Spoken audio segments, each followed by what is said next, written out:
Thank you very much, Shad, and it's nice to see you here. I want to do a very good job tonight. I want to speak as well as I possibly can because Seema and Candice are not here tonight. Well, they're not here tonight, and I always like to do as good a job as I possibly can when they're not here. It always happens that. Yes, and I know that they're listening on the recording of this, and so I'd like to say this is an amazing, there's 150 of you here in the room. I've never seen so many here. It's a pity that they're not here. But in any case, I want to talk only about one quotation from Abdu'l-Baha. I was reading on the weekend, on Saturday night actually, and I came across this one quotation in a book called The Tablets of Abdu'l-Baha. And The Tablets of Abdu'l-Baha is a collection of letters that he wrote. It's 4 volumes. And there's many things in there that I haven't seen in years, or they haven't been translated officially, and so sometimes you come across something that really strikes you in that book. And I found this, and so I said, oh, I can talk on that for a whole night. So I'm going to read you the quotation, and then let's talk about it for a whole night. And he says this: O ye beloved ones, this is the moment of the ecstasy of the soul and consciousness, and the season of running in the arena of sacrifice. Show ye kindness to all, be ye engaged in the refinement of souls. Become ye as ignited lamps, and adorn ye the orchard of being. These days are swiftly passing, and this mortal life will remain fruitless and without result. Therefore, while there is yet time, and the arrow is in the bow, enter ye the chase, and strike ye the game. This game is the good pleasure of God, and this chase is the merciful providence, that is, living in accord with divine instructions. And so when I first read that, I said, hold on, Abdu'l-Baha is comparing life to a game. First he says, while the arrow is in the bow, okay, and then he says, strike ye the game. And he says, this game is the providence of God. And I was thinking, he's comparing life to a game. And I thought that's an interesting comparison. I love it when I find an interesting comparison because you could meditate on that. Abdu'l-Baha was a master at this. Anytime he spoke about something, he would use some analogy, and when you meditate on the analogy, you come to great truth. So I said to myself, if Abdu'l-Baha is comparing life to a game, what are the principles of a game? How does it work? How does it function? What are the general principles? So I'm going to ask you first, if you're learning to play a game for the first time, what is the first thing you want to know? The rules. The rules of the game. Would you agree? Not only do you want to know the rules of the game, but you want to know even more than that. You want to... How to win. Oh, yes, of course. How to play the game. How to play the game, how to win. These are all things. Some more. What else do you have to know? You want to know what is the purpose of the game. What is the purpose? What's the aim of the game? Wouldn't you say that? What is the aim of the game? And how to bluff. How to bluff. And if your Persian had a cheat. What did you say? But really, what she's really saying is how to do everything in your power to win the game. You do this. Okay. So these are some of the things. But the most important thing is you want to know what is the aim of the game. And so this is the first thing you want to know about a game. Now the interesting thing about a game is it has rules, doesn't it? It has rules. And there are certain things that you can do that will help you to win the game. And there's some things that they don't help you at all. So now you think Abdu'l-Baha says his life is like a game. Then he's basically telling us this life has rules. It has an aim. It has a purpose. And there's certain things you can do that can help you win. And there's certain things you can do that are not going to help you win. So even right there, it's quite important. So that's really the first thing you're going to ask if you approach a game. So we need to learn to approach life in the same way. What are the rules of life? How do we win at life? What do we do that will help us score points? The interesting thing also I find is that in many games, the thing that you get when you do something good are called points. You notice that? Mm-hmm. And the word point is a fascinating word. Because first of all, point can mean the purpose of something. as in what is the point of this? What's the point of that? Point also means a specific spot. And the Bob was called the primal point. Of all the things we could have named him as, he was called the primal point because a point is a very important thing. And so I don't think it's any accident that many games, what you do is you gain a point, because that's the point of the game. So that's the first thing I can see a spiritual analogy that Adi-Baha is getting at. What's the second thing you want to know once you know the rules of the game and how to play the game? And how to win. Let's say, for those, the first thing you're going to ask. The second thing you're going to know is either what are your tools that you have to play the game, or who are your teammates, if it's a team game. If it's a team game, you want to know who you're going to play with and what their strengths and weaknesses are and how they can play. Or if it's a game that requires any tools, like golf, you have a ball and you have a club, or if it's tennis, you have this. In other words, you want to know those things. Would you not agree? Those are essential things. And you're going to want to know, how do I use them to fulfill the aim of the game? How do I use those things? So once again, there's great spiritual analogies in life. What tools do I have?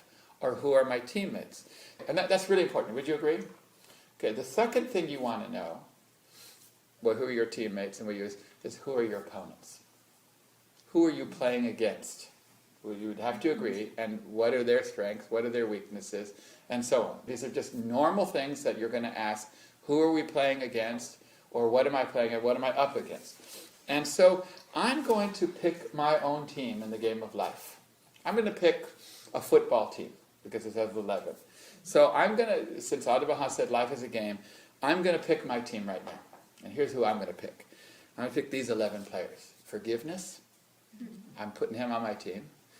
Generosity, joy, radiance, because we did joy and radiance. Kindness, I think you got to have kindness on your team, wouldn't you agree? Patience, got to put patience on your team. Helpfulness, assistance, love, humility, and who do you think my 11th player should be? I'm going to go with truthfulness. Truthfulness will be my goalie, I think. He'll protect me. Okay. Now, so I put 11 players on my team. These are the ways in which I can score points, through these 11. And I got on the bench, I've got lots of people. Who I got on the bench to come in and play for me? Name me some other players. Magnanimity. I got magnanimity on the bench, ready to come in and substitute for helpfulness. Who else have I got? I got plenty. I've got about, in one prayer, I've got compassion. He's a great goalie. He can come in and play. So these are my players. Now you say, how do you score points? You can score points, in most games you can score points in more than one way. In football you might have a field goal and a touchdown and a safety and so on.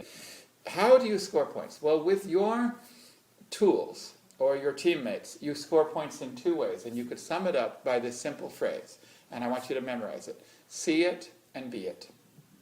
See it and be it. Basically, you can score points with any of these attributes of God if you see it at any time in another person, or you be it at any time with yourself. And each time you get some points. Every time you see one of these things, if you can see forgiveness, if you can see generosity, if you can see joy or radiance in another person, you get a few points. And you have the opportunity to score those points every single time in life you meet a person. There's no chance that you don't have every day. God will give you a few times in life to score points anytime if you'll just learn to see it. Furthermore, if you'll be it. In other words, if you can be generous, or you can be forgiving, and so on. Now, if you meet a person, and you neither see it nor be it, you got no points. Okay, you played the game. You got, I'm sorry? Maybe even minus points. You got no points at all. And yet you had the opportunity, because God will give you the opportunity to score points every single day. Every person you meet, every situation you encounter, is an opportunity to score points if you'll just say, see it and be it. And if you can see it and be it, you're even better. Now, I'm going to pick my opposing team now. What is our home team? Forgiveness, generosity, joy, radiance, patience, kindness, helpfulness, assistance, love. Here's what I'm going to pick for my opposing team. Envy, jealousy, selfishness, pride, ego, materialism, money, power, luxury, and this is their best player here, idle fancies and vain imaginations. He's like their captain. And the final player, superstition. Okay, but I'm telling you, there's plenty. Like prejudice is right on the bench, ready to come out, and plenty of other players.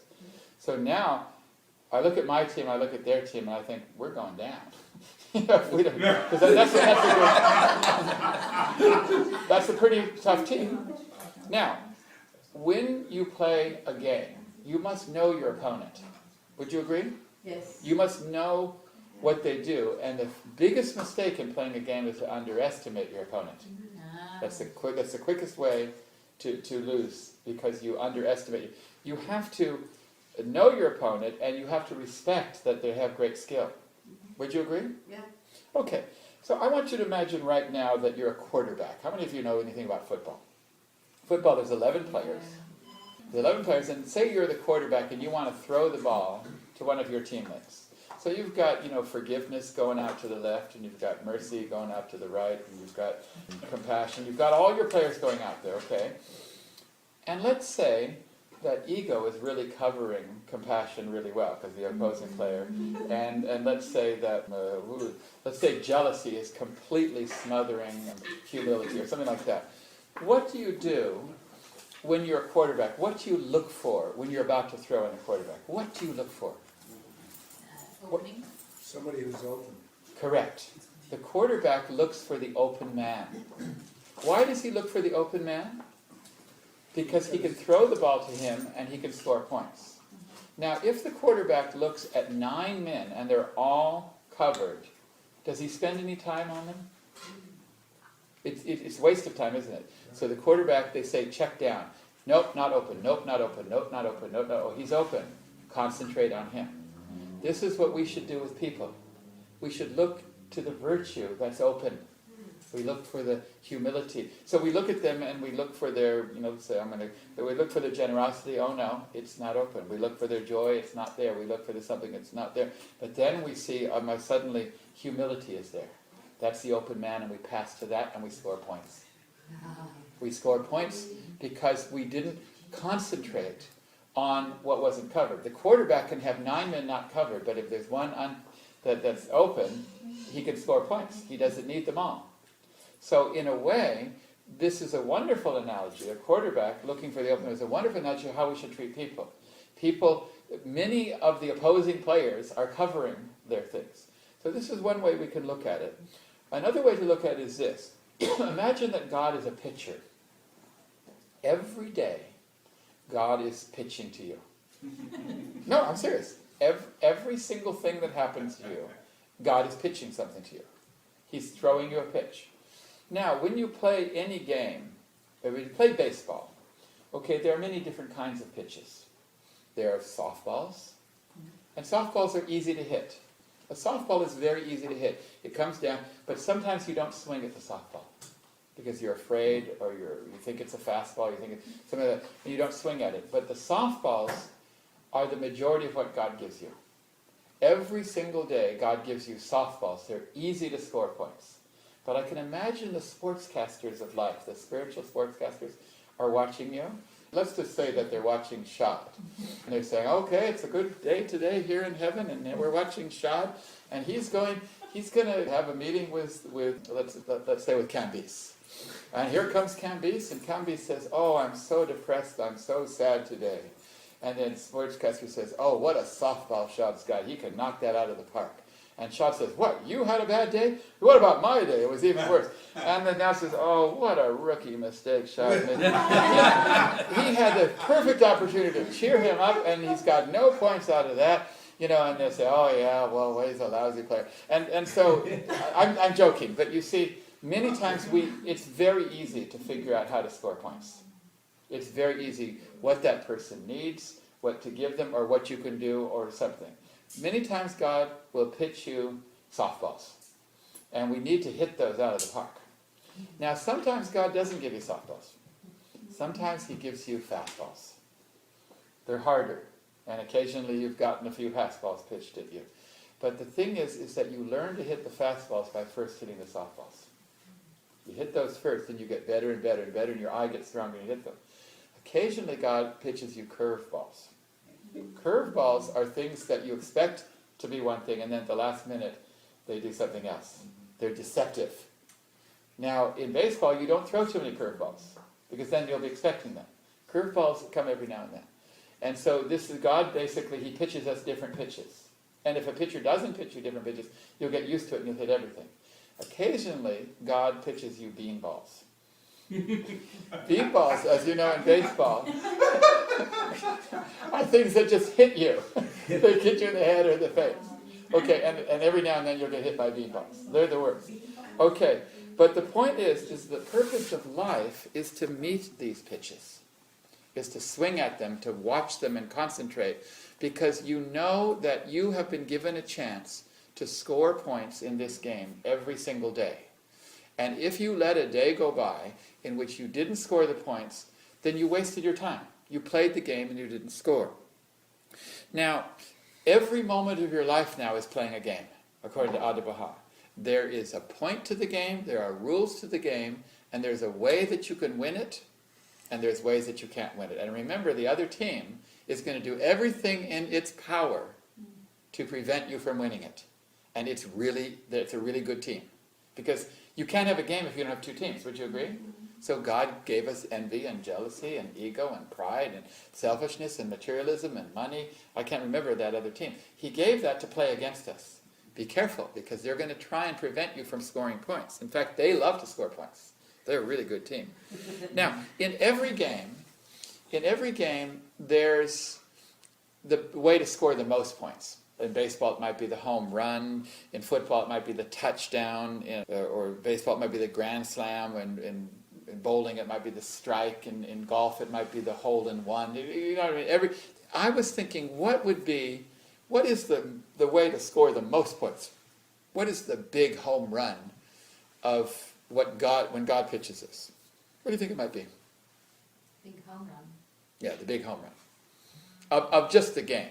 Not the championship or the World Series. We'll come to that later. Okay, but just what is the most points you can score in the game? What would you guess it would be? What would be the home run? Happiness? Okay, we'll hold that there. Who's got another suggestion? Winning. I'm sorry? I'm sorry? Win the game. Yeah, win the game. But what is the thing that you can do that will give you the most points, like the home run? Forgiveness? Forgiveness? You think forgiveness is the home run? Okay, what do you think is the home run? Love. Love? That's what I would have thought, yes. How about joy and radiance? Joy and radiance, which he said happiness, right? Okay, what else? To make others happy too. To make others happy? Okay, what else? These are the players. I'm sorry? These are the Yeah, players. but these are the players, but they're the way you can get your team, is where you can get your points. Egoless. Egoless? Any others? She said the spiritual growth. Spiritual growth. Spiritual growth, yes. Okay. I'm going to go with this joy and radiance and happiness, but I'm going to sum it up in a particular word, which Baha'u'llah said is the source of all good, and it's the word contentment. Joy or contentment. The reason I'm going to go with this is that I found that Baha'u'llah says more than anything else, this is what will bring you closest to God, is that you are content with everything that falls thee. There's a quotation, I don't know if I brought it with me. No, I didn't bring it, but it doesn't matter. There's a quotation from Shoghi Effendi in which he says, and I think I read it last week, he says that we don't really pray for God to grant us our desires. Rather, we pray that our desires are adjusted to what God gives us. In other words, you don't pray to get what you want. You pray to want what you get. Because that is the highest form of prayer. And that has to do with contentment. So Baha'u'llah says the source of all good is trust in God and contentment with His holy pleasure. So basically, God is testing you. He's like playing tennis with you, and He's hitting you a ball to see if you'll be content. And you whack it back and say, I'm happy, God, I'll take that. Then He hits you a harder one. You go backhand and you hit it. Oh, you can't get me there, God. And then He'll hit you something else. And sooner or later, if you don't come back with contentment and happiness, then He won. He's kind of playing you because He's testing you. Now, there's a statement in the Baha'i writings.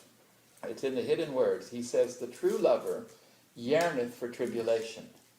even as doth the rebel for forgiveness, isn't that, and the sinful for mercy. Do you know that quote? When I first read that, I said, don't give me this. The true lover yearneth for tribulation. Why didn't you say the true lover tolerateth tribulation? Or the true lover begrudgingly accepteth. Okay? That's what you should say. But really, yearneth, the things that you yearn for. Okay, you love like a good cup of coffee in the morning, or good food, or rest, or something. Okay, but you don't come home from a hard day of work and say, oh boy, I really feel like some tribulation. You don't yearn for it, do you? Well, just, give me some more. I'm yearning for it. You don't yearn for tribulation. And yet he said the true lover yearneth for tribulation. And I think the reason is that tribulation, if you can meet it with a smile and contentment, you get the big points. And the good player, the good hitters, they love a fastball. The really good hitters, they say, give me the fastball, because I can whack it out of the park. Makes you stronger. Because it makes you stronger, but you can hit it more. So you get more points if you get the tribulation. So the true lover says, give me your best shot. I'm going to score more points. This may be why the true lover yearns for tribulation, because he wants to prove, or she, the true lover wants to prove their love and get the big points. I'm just going with the analogy. There's another statement which I've read to you before, in which I was sure Baha'u'llah was using the wrong word. I was quite sure he was using the wrong word. It comes from the hidden word. And he says, should prosperity befall thee? And I say, sorry Baha'u'llah, no. Befall is something you use for a bad thing. Bad things befall you and you use prosperity. So you have to fix that there if I'm a school teacher. But I'm sure Baha'u'llah wasn't making a mistake. But for some reason, he's using the verb befall for prosperity. So for some reason, he's saying, should prosperity befall thee, rejoice not. And should abasement come upon thee, grieve not. For both shall pass away and be no more. Now, there basically what he's saying is that don't be unhappy when bad things happen to you. But also he's saying don't be happy when good things happen to you. I think that one thing is easier. To be content or happy when a bad thing happens to you is actually easier. You could somewhat realize, okay, a bad thing happens, but I'm going to bear it. But it's much harder when you have prosperity to not be happy, to not rejoice. It's more difficult to do. Would you agree? It's hard. How do you not do it? And yet, if you don't learn that if you rejoice in prosperity, you're always going to be hurt by the lack of it. If you like praise and glory, you're always going to be hurt when someone insults you. In other words, if you're attached to the positive joy of having it, you're always going to be hurt by the lack of it. You understand? So when Baha'u'llah says, don't grieve when you're abased, but also don't rejoice when you have prosperity. These two go hand in hand. You can't achieve one without the other. So this is why I decided that the home run, or the touchdown, was contentment. Because of these statements. There's another passage in which Baha'u'llah said, be thankful in adversity. It's in one of the passages. And once again, it's in a passage where he says like 20 or 30 things. Do this, do that. Just be thankful in adversity. I said, what? No. You want me to get adversity and say thank you? Once again, if he had said begrudgingly accepting in adversity, be tolerating in adversity, you'd say okay. But are you really asking me to be thankful? Yeah. To be thankful in adversity? How many of us are thankful in adversity? We have adversity. Oh God, what a bad day. Oh, this is a terrible life. And you should say, well, you should be thankful. You wouldn't say that to the person, but you wouldn't. Okay. Now, so the way I think of it is like this, is that God is pitching to us every day. And the quickest way we can score points is to be content with what he pitches us. Second way is to look at these attributes of God and to see it and be it. And so once again, it comes back to the old analogy. I like to say, that Michelangelo, as I said before, he was considered the greatest sculptor the world has ever seen, or many people thought. And when he sculpted David, which is the great statue, they said it was perfection. Nobody could sculpt like that. And they asked him, how did you do that? And he said it was really quite easy. He said, I took a huge stone and I just cut away everything that wasn't David. That's all I did. I took a huge stone, I cut away everything that wasn't David. And this is what God is doing to us. He's chipping away, cut by cut by cut, everything that is not the perfect man in his image. And he's chipping away at us, and every single day is one of those little cuts. Cut, cut, cut, cut, cut. And I think every pitch that God gives you is one of these things. Furthermore, Baha'u'llah says in the Seven Valleys, it's the path to spiritual truth, he says that when you go through the seven valleys, each valley has its own horse, its own steed. He calls it a steed, but a horse. Now, as you know, a steed or a horse is the way that you get through the valley. You cannot get there without it. The steed is the most important thing you need to have to get through. And Baha'u'llah uses this analogy because to get through valleys, you need steeds. And so these are the most important thing. You've got to have them. They're extremely valuable, the steeds.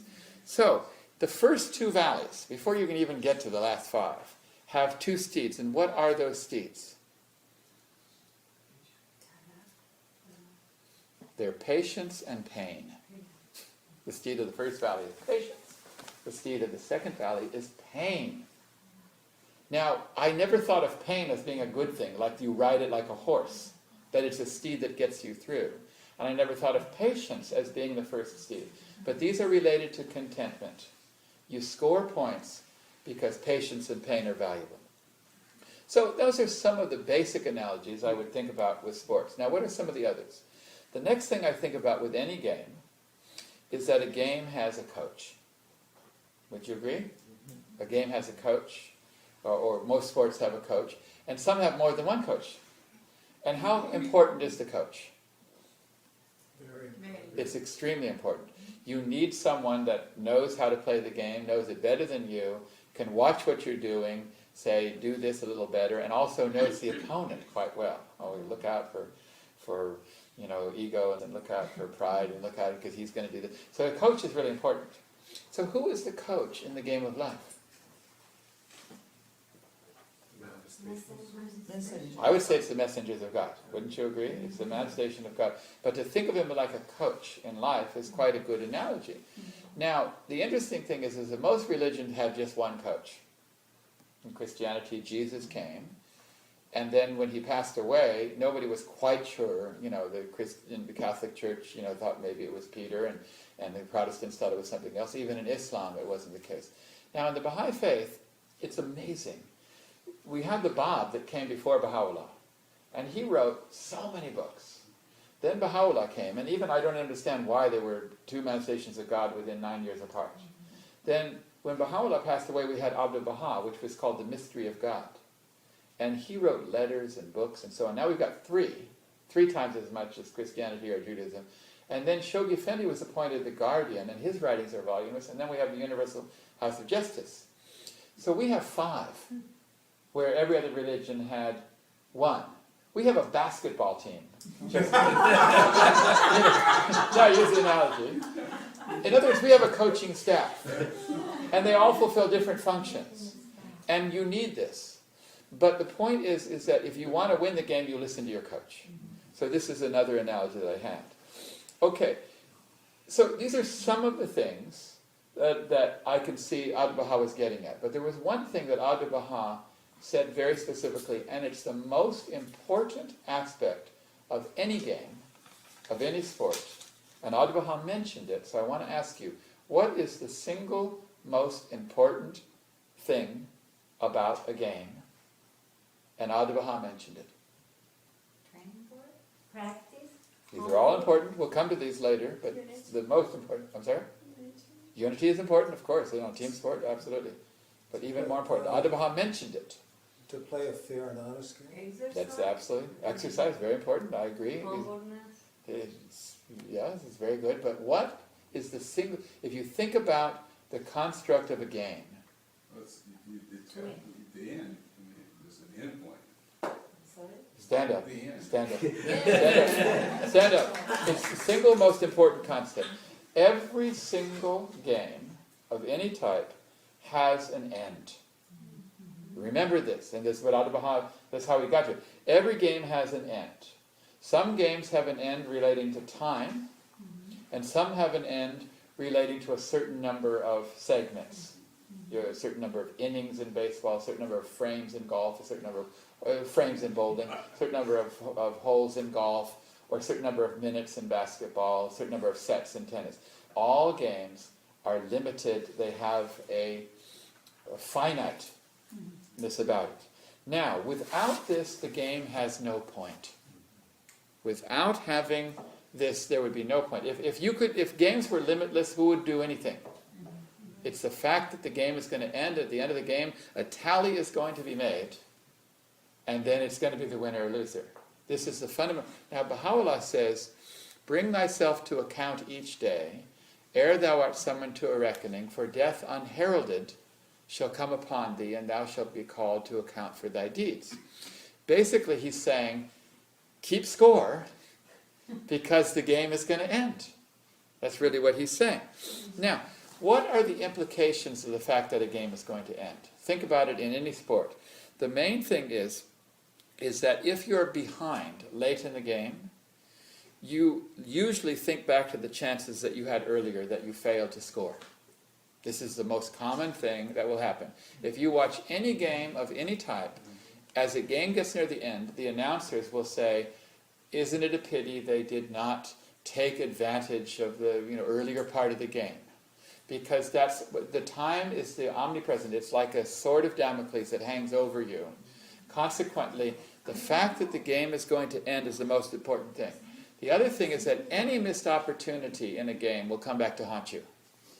If you've played any game at all, near the end, and you're now not going to win, it's going to come back to haunt you. Would you agree? Yeah.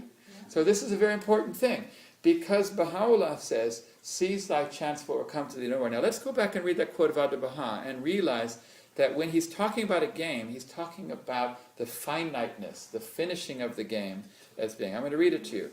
He says, "These days are swiftly passing, and this mortal life will remain fruitless and without result. Therefore, while there is yet time and the arrow is in the bow, enter ye the chase and strike ye the game." He's saying, while there's yet time, because a game is a construct that involves time. Now, the interesting thing is that now we realize why time exists. Because time is not a reality, we're told in the Baha'i writings. We're told that time and space are part of this world, but they're not part of the physical world, the real world, the spiritual world. Time and space are an artificial thing that was created just for this life. Okay, but many people say, well, then why do we have time? Now we know. The purpose of time is to give you a construct in which you are motivated to do something. If there was no time, you wouldn't do anything. In the same way that if a soccer game just lasted forever, we just all have fun. But because you know it's going to end, then that's there. So time is one of the most spiritual things. It is the motivator of life. And so far, nobody's been able to go more than a few extra innings. Some people go a few extra innings, and some, but that's it. In soccer, I never understand soccer, because they have a little bit of overage, and you never know what it'll be. Is that kind of weird? Yeah. They just say, but it's only a few minutes, isn't it? Okay, so this is a very powerful principle in life, to think that we have a certain amount of time on this earth, and every single day we can score points. But sooner or later, we're going to end this life. It's like the old joke. They say, why is Grandma reading the Bible? And they say, oh, well, she's cramming for exams. And then I think it was, W.C. Fields, he was reading the Bible, and they said, why are you reading the Bible? And he says, I'm looking for loopholes. But the thing is there are no loopholes in the game of life. There's no loopholes here. And you don't want... How many of you have done something, wasted a whole lot of time, and then had to cram at the last minute? Like there's some assignment you've had to do, or some job you've had to do, and so on. It's a terrible thing, isn't it? Well, life is like that. Life is like a game. Basically, what I would say, the most important thing is that every minute counts in life. Every minute you have a chance to score some points. What are some of the other general principles that apply to succeeding in a game or any sport? You name me some of them. I've got a whole bunch written here, but you name me a few.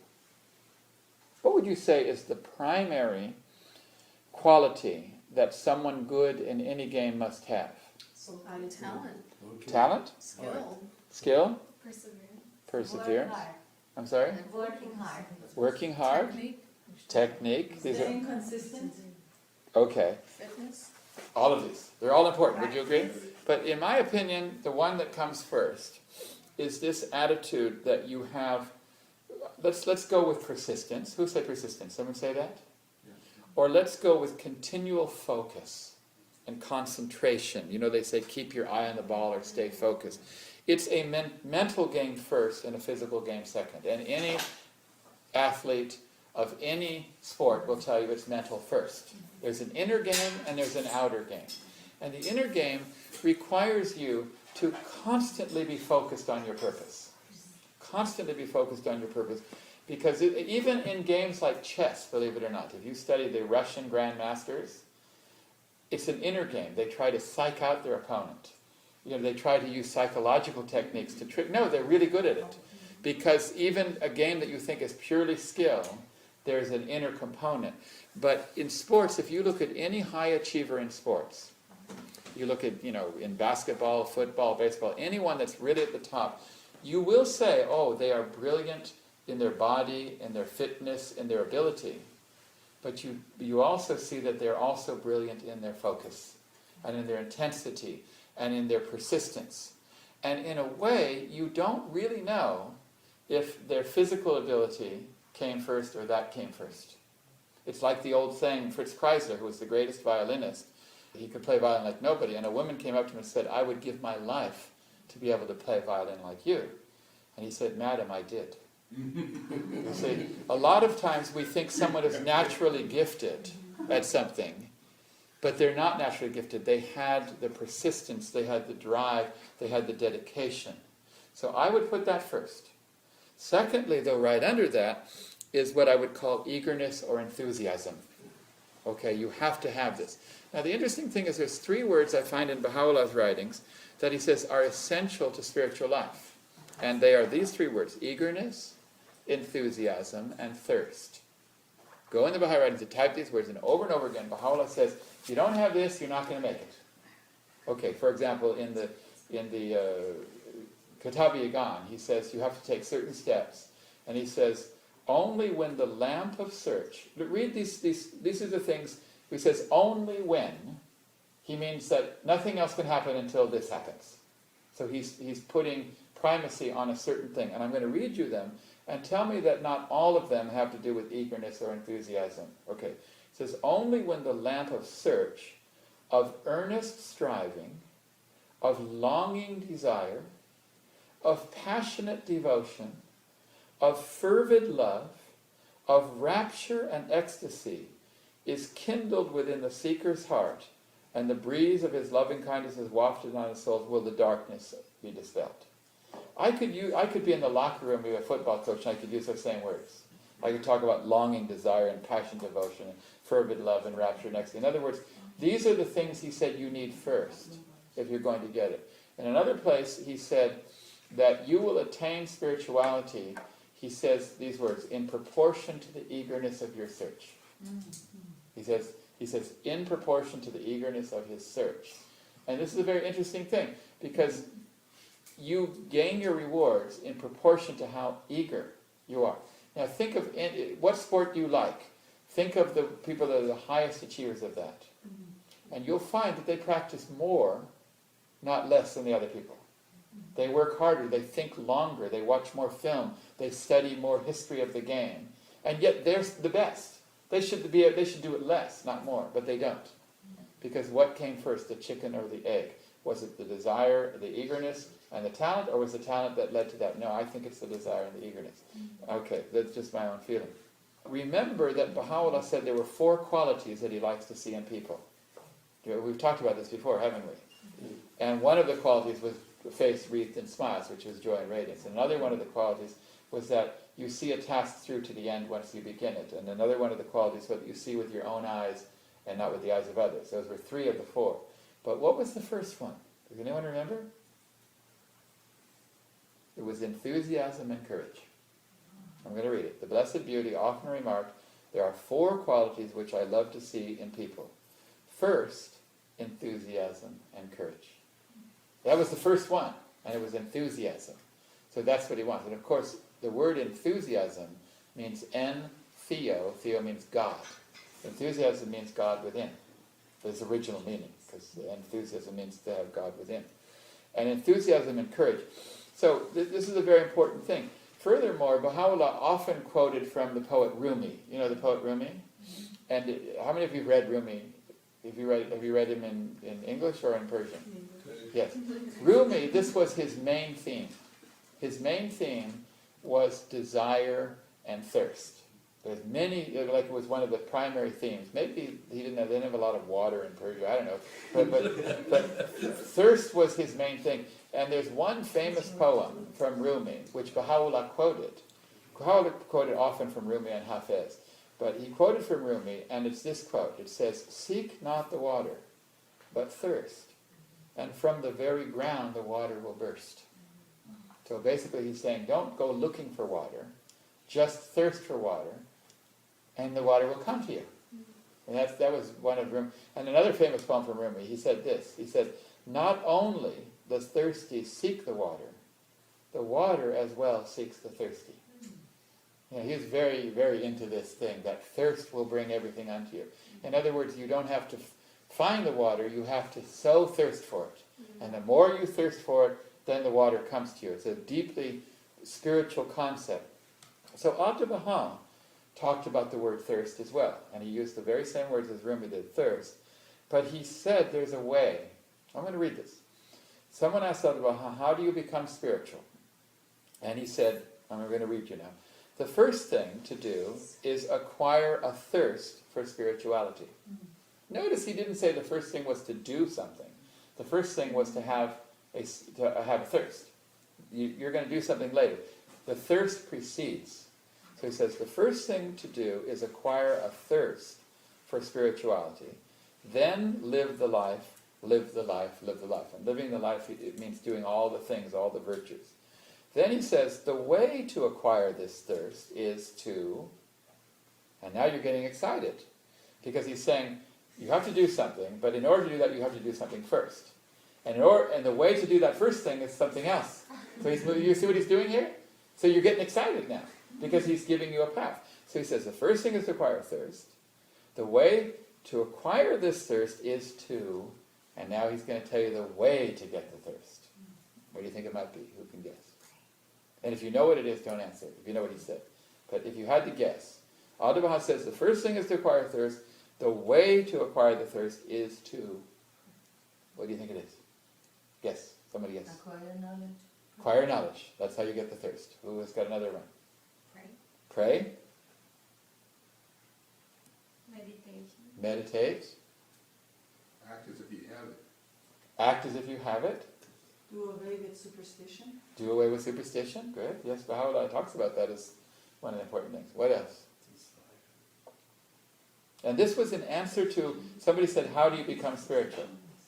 And so basically he's giving you, this is your coach, this is your head coach, or your assistant coach, because Baha'u'llah is your head coach. Pure intention. Right? Pure intention. You think, okay, I'm going to read you the quote now. Okay. The first thing to do is to acquire a thirst for spirituality. Then live the life, live the life, live the life. The way to acquire this thirst is to meditate upon the future life. To meditate on the future life. He's coming back to this time thing. This time thing, that this life is finite, it's going to end, and we're going to go somewhere else. Is not time the thing that gives the thirst to the athlete in any sport? The fact that we have only 9 innings, or we only have 3 sets in tennis, or we only have 10 frames in bowling, is that not the motivation? Otherwise, why would you bowl anything? You know, who cares? But when they know that this game is going to be over, or you have 4 quarters in football, that is the motivator. That's how you get the thirst. So the point is that as long as we are not aware that this life is going to end, and we're going to go somewhere else, and a score is going to be tallied up, As long as we don't think about that, we don't have that thirst. As soon as we realize that this life is a game that's going to end in the fourth quarter, and there's going to be a score taken, we have that thirst. He's basically saying the way to get that thirst is to meditate upon the future life. Consequently, the game analogy is very, very powerful. It's more powerful than you realize. Now, what is another really important principle of any game? What is another important principle of any game? A place to play it? Okay, location to play it, but I didn't have that, yes, of course. But Not to cheat. not to cheat, very good, I'll accept that. Not to cheat. And you can't really cheat in this Right. game. In this game, if you do cheat, you're not going to get any The points. referees are pretty They're going to take it away. I think that the next thing that you have to worry about in a sport is that you have to have some kind of strategy. And you have to think very carefully about how to beat your opponent. Would you not agree? You have to think very carefully. Anybody that wins at a game, they think long and hard about their opponent. Now, who are our opponents again? Let me go back to our opponents. Envy, Jealousy, hate, Materialism. I put on my team, I just picked my team really quick. Envy, jealousy, selfishness, pride, ego, materialism, money, power, luxury, idle fancy and vain imagination, superstition. I could pick another 11 and they would just all be good. You need to know these players really well because they're really good players. They're really good and they're very tricky. Often you end up playing for them instead of playing for your team. No, I'm serious. Often they trick you into playing on their team. yeah. They do all the time with power and money. And like let's say you spend half your day going after power or money. You were giving points to the other team. You were taking the basket and going down the wrong end and shooting it in their basket. Did you understand? You can do that in most games. You're playing for their team. Now, you need to think very carefully about how to beat these opponents. That's what strategy is in a game. Let's say you're playing baseball, and they say, okay, coming up to the bat now is Ego. And all the crowd roars, because Ego is a great batter. Not only is he a great batter, but he thinks he's even better than he is. Okay? So Ego, he comes up to bat, right? And they say, Ego's at the bat. Okay, and you say, well, who are we going to pitch to Ego? You know, what are we going to do? Are you going to give him humility? No, he'll whack it out of the park. Well, maybe we'll give him joy and radiance and trick him. In other words, you've got to use strategy. In any game you do that. In basketball, you say, well, who's going to guard who? You know, and sometimes even the finest little adjustment can make all the difference in winning or losing. Now, in someone plays a game, look how much work they do to concentrate on that game. They're thinking about it night and day. Look at any sport or any athlete. They'll get up in the morning and they'll run 2 hours. They'll go in the gym and spend an hour. They'll go and watch film. They put a lot of effort and energy. It puts us religionists to shame. Would you agree? The amount of dedication they put into that is immense. And yet that's just a game. This is a game that really counts. This is a score that really matters. And yet look how much dedication and energy they use. You take any great coach, and he's written a book, you know, Vince Lombardi or John Wooden or Pat Riley or Phil Jackson. Read their books, and every statement is based on motivation and drive and desire, and everything is a spiritual point. Because a game is a tremendous analogy. So I would say that the first thing you need is strategy. So we say we have a game in life. We got to beat Ego. And he's a hard player. How do we beat him? Okay, yesterday I tried this and he just whacked it out of the park. So you've got to work at it. You have to have strategy. What is another thing that you need when you play a game? It's very important. Spectators? You don't need spectators. You need resilience.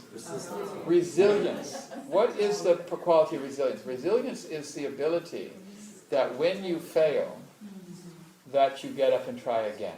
So you're not It's a very essential quality to any form of game. In fact, we'll come to that. We've got all of them.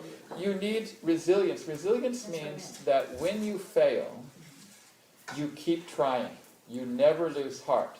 Now, all the good athletes, it doesn't matter if they strike out, they go up and bat. But, or in any other sport. In fact, there's a famous quote by Mickey Mantle, who was one of the greatest hitters in all of baseball. You know who he was? Okay, he once said a quote. He said, I worked out how many times I struck out. It was 1,700. And how many times I walked and how many times I didn't get a hit. He added it up, and he says, I divided that by the total number of games I played. And he says, I worked out that I spent 7 years of my life when I didn't get a hit, when I failed. 7 total years. He worked it out because baseball is very statistically oriented. And even other players like Babe Ruth, he had the most strikeouts of any player in history. We don't care about it, do we? Because they had resilience. It didn't matter how many times they failed. They kept persisting and they kept trying. Even the greatest baseball hitter in history was Ted Williams, and his batting average was 400, or around about 400. That means that 60% of the time he failed, and we consider him the greatest. Most batters, if they fail 70% of the time, they have an average of 300. They're considered a Hall of Fame player. In other words, we say he's a 300 batter. We might as well say he's a 70% loser. That's in reality, and it's true in any sport. But because they have... Now, if you get downhearted or fail... In other words, spirituality requires constant struggle and never letting it get you down. So I would say that resilience is another quality. Many, many other qualities in sports. Because there's a deep analogy in the game, because life is a construct. Baha'u'llah, in another passage, he talked about life being like a play in a box. Do you remember we read that? It's another, didn't we read that? Yeah. Okay, it's another way of looking at it, because a play is a limited thing. This life is a construct. But when Abdu'l-Baha compared it to a game, I'd never seen that before until Saturday night. I was reading, I said, game, oh come on, nice one, Abdu'l-Baha. I said, that is such a beautiful analogy. And we could spend all night here making comparisons. And for a while I said, okay, well, I can think of some kind of silly analogies. Like, I was thinking baseball is the most spiritual sport. I said, because first of all, it has 9 players on a team. Okay.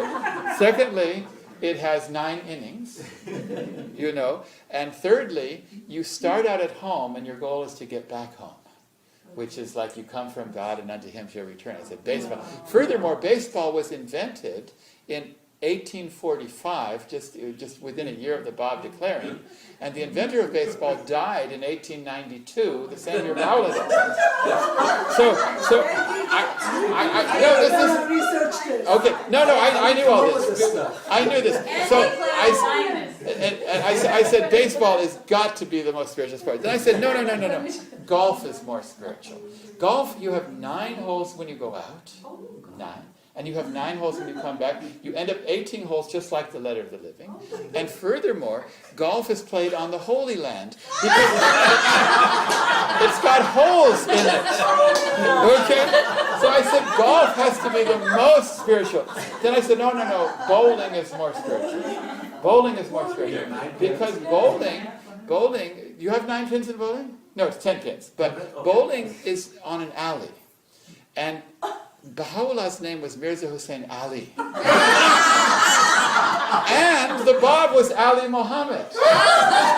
So we have 2 Alis. So I said bowling has to be the most spiritual. Then I thought, no, tennis. Tennis has to be the most spiritual of all sports, because before you even play, the score is love all. And the best players are those that are good at service. That's right. They have service. Okay? So I said tennis has to be the most spiritual. And then I thought, no, these are all minor analogies. These are all just ones that we can have fun. Wait a minute, cricket. Oh, well, we don't know cricket, but... No, cricket's the 5-day game. Oh, cricket's a 5-day game. And So it gives you a sense of eternity, of of the eternity. next world. So yes, if you're in Australia, we would all have it. How about basketball? Lakers has world peace on it. Oh yes, but I could do this. But all I was saying is that you could sit and make all these analogies, but really those are just the minor analogies. The major analogies are these. Number 1, a game has a purpose. A game there are specific ways in which you can score in a game, and there are particular ways to win and to lose. Okay, there's an aim to every game. So that is a really powerful analogy. The second one is that a game has a limited time. This is so deeply spiritual. You have to get it done by the end of the game, and the game will end for sure, just as your life will end for sure. These are the major analogies of a game. Would you agree? That they have rules, that there's a way to win and lose, and that it has a time. So I want to read this quote one more time from Abdu'l-Baha that I read at the beginning. And now that we understand how spiritually apt this analogy is, I want you to read this again, because even early in the quotation now, you realize he's using game analogies. He uses words like running and arena. In other words, he's using arena. You said there must be. He's using The location. game analogies even earlier in it, and you don't realize until he gets to it. So I'm going to read it again. O ye beloved ones, this is the moment of the ecstasy of the soul and consciousness, and the season of running in the arena of sacrifice. Show ye kindness to all, be ye engaged in the refinement of souls, become ye as ignited lamps, and adorn ye the orchard of being. These days are swiftly passing, and this mortal life will remain fruitless and without result. Therefore, while there is yet time, and the arrow is in the bow, enter ye the chase, and strike ye the game. This game is the good pleasure of God, and this chase is the merciful providence, that is, living in accord with divine instructions. I've read the Baha'i writings for 40, 50 years. I've never seen this analogy anywhere else. Has any of you seen it? So it struck me as being interesting, and it's a perfectly apt analogy. In fact, we can learn a whole lot about motivation, achievement, from people that are high achievers in a game. So that's why I thought I'd use it. Any other comments? No, I want to say something. The quotation is from which? It's book? called The Tablets of Abdu'l-Baha. It's now in one book. It used to be 4 volumes, but now you can get it in one book, and it's online as one volume. So if you go to Tablets of Abdu'l-Baha and then type game, but I found as soon as I read that on Saturday night, that I've been going over my head over and over again, and really it has given me a completely different perspective on life. It's a game changer, no pun intended, about life, because to think of life as something where you have to score points, and you've got opponents that are trying to score points on you, and you have to defeat those opponents, and the game is going to end and they're going to take score. Those basic overarching concepts are really quite powerful. And now I don't think I can watch any sport game anymore without making it spiritual, which is good because I now won't feel so guilty when I watch it. Especially golf. Also uses an analogy in another prayer that the life is a party. Yes, yes. And it is the time now to play an instrument, to clap. And It is the time or sing. not the time? It is. It is the time. And he said, if you're not clapping and if you're not singing and you're not dancing now, when are you going to be doing it? Yes. In other words, there are certain things to be done in this life that you have to do now. And of course, Baha'u'llah also uses the analogy of the baby in the womb. That's another, and there are many different ways to look at life. And interestingly, baseball has 9 innings and the baby in the womb has 9 months. Have you noticed that? What is that? You're not going to let that go, are you? No, it's very interesting Yeah. because you got 9 months in the womb. You can't say, oh, so I love this womb. I'm going to spend a few more months. You can't do it. And Baha'u'llah says this life is like the baby in the womb. You have to do the job that you have to do in the womb during that time. There is a limited, finite period of time in the womb. And this is another analogy. So there are many, and this is what he says, do what you need to do in this life. And so that quote is good. I want to get that quote. I'm going to get this quote. I'm going to work on this because it's a very powerful spiritual concept. Yes? No, I'm trying to say what he said. I'm trying to remember what this is. Yeah, I've never seen that quote, but if you can find it, let me Another know. quote is a prayer, actually. Oh, really? Yeah, it is a prayer. See, you have many things in Persians that we don't have. And he especially names the instrument. Yes. Daphne, and which Daphne is a special. That is That's this that. one. Chang Nazanin. No, no, that's Chang. Oh, okay, it's, Chang No, Nazanin. that was That is the big one. He said if you're not playing that one now, when else are right, you going to do it's that? a beautiful, beautiful concept. Maybe it doesn't translate well into English. I'm sure that has been translated. Oh, yeah, if you can find it, yes.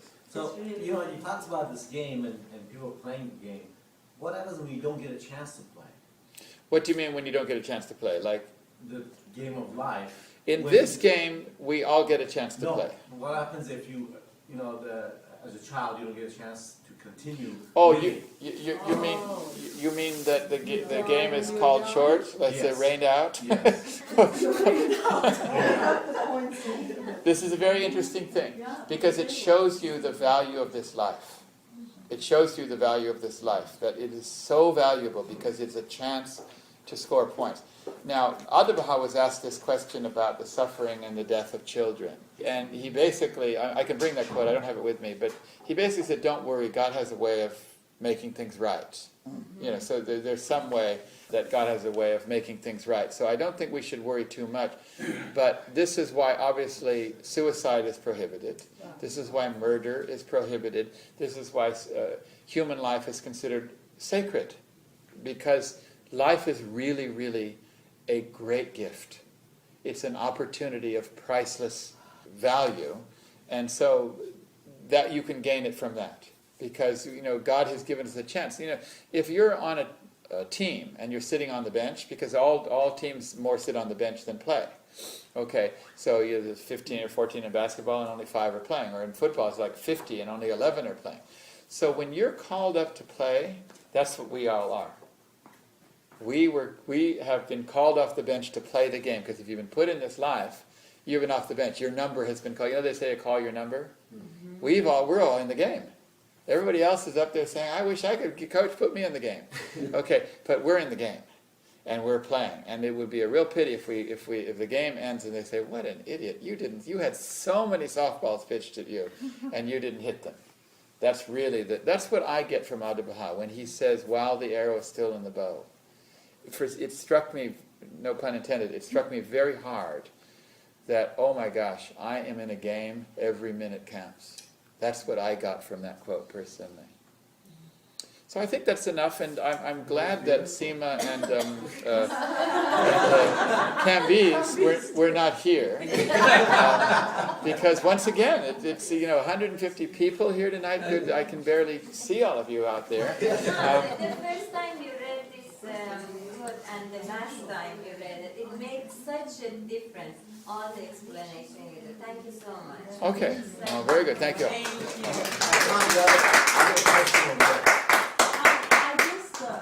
I wanted to say this was fabulous, really wonderful, thank you so much. But also, I'm sitting here thinking, well, we are all still young, we're all young people sitting here, listening to you. We still have a lot of chance to play the game. Yes, If we haven't played the game to its best, Right. that we could have. still can score a few But points. how wonderful would it be for you to give this talk to our young people, our teenagers, who are just starting off in the game, Yes, and how many more points can they score? So I'm thinking it would be a wonderful opportunity if our hosts who are, and Kambiz and Seema, who are in charge of putting these meetings together, could, and for you to arrange something for the youth. No, sometime I'll do it, yes. This is a wonderful one to do for you. Yeah, because they like games. Yes. Yeah, so you might as well go with They it. can relate. How can you turn this off? You can't. It doesn't. Okay. Because I don't... It was never on to begin with. You wanted it.